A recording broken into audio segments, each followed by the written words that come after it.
Bismillahirrahmanirrahim. Assalamualaikum warahmatullahi wabarakatuh. Perkenalkan, nama saya Muhammad Nur Effendi, mahasiswa manajemen Universitas Maritim Raja Ali Haji Kota Tanjung Pinang.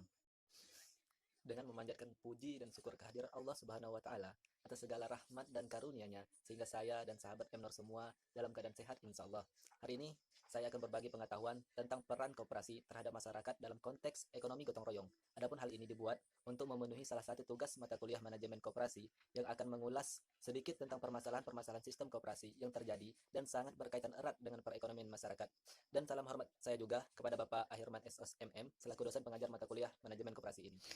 Negara Indonesia merupakan negara yang memiliki ciri khas akan gotong royong, yang mengandung nilai-nilai aspek sosialisasi yang harus ditanamkan dalam jiwa setiap individu, yaitu gotong royong yang memiliki makna bahwa sesama individu semestinya saling bekerja sama dan bahu-membahu untuk mewujudkan satu tujuan yang sama. Gotong royong juga dapat diartikan sebagai fondasi negara. Di era globalisasi ini, pada saat ini, sebagai generasi penerus bangsa, khususnya kita patut untuk mengetahui wawasan akan pentingnya peran koperasi terhadap perkembangan sektor perekonomian di lingkungan masyarakat. Sebagaimana generasi penerus bangsa, kita harus mampu berperan aktif dalam memajukan sistem perekonomian di bangsa ini.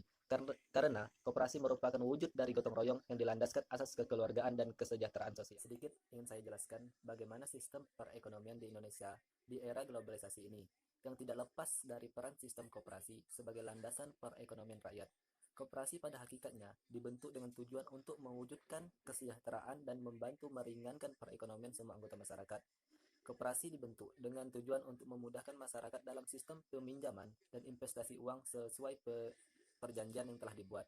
Dengan demikian, koperasi mampu mendapatkan modal secara timbal balik. Koperasi merupakan suatu badan usaha yang beranggotakan banyak orang yang berasaskan kekeluargaan dan demokrasi ekonomi. Koperasi juga dapat didefinisikan sebagai penggerak wadah perekonomian bagi bangsa dan merupakan demokrasi ekonomi yang melibatkan pihak-pihak dengan keinginan untuk mengembangkan asas kekeluargaan dan kesejahteraan sosial bagi anggota itu sendiri, dan selebihnya ditekankan kepada masyarakat untuk saling membantu memajukan tatanan perekonomian bangsa ini.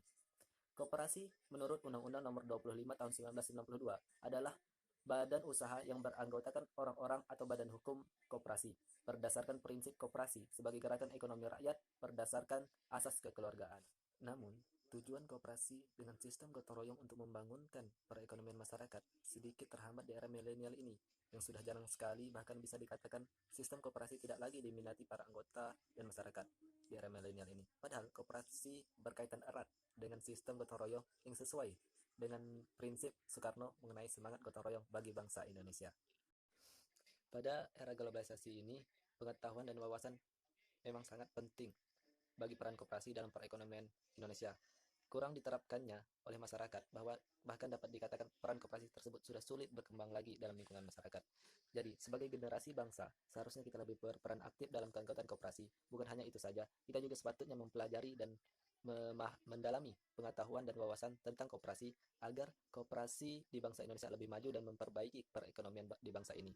Dalam era globalisasi ini tadi, koperasi sudah jarang sekali diminati oleh kalangan masyarakat, apalagi pada saat ini peminjaman yang berbasis modern menjadi daya saing bagi sistem peminjaman saat ini. Tidak hanya itu saja, penyebab dari sulitnya perkembangan koperasi, namun wawasan masyarakat tentang koperasi ini sendiri seharusnya lebih ditekankan. Yang dimaksudkan di sini bukan hanya masyarakat awam saja, tetapi juga anggota koperasi harusnya lebih paham tentang dasar-dasar koperasi.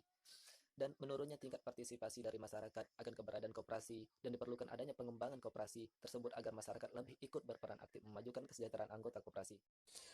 Sedikit sebagai penutup dari saya, peran koperasi juga masyarakat perlu optimis, tetap bekerja sama untuk membangun perekonomian bangsa, terlebih di masa pandemi corona ini.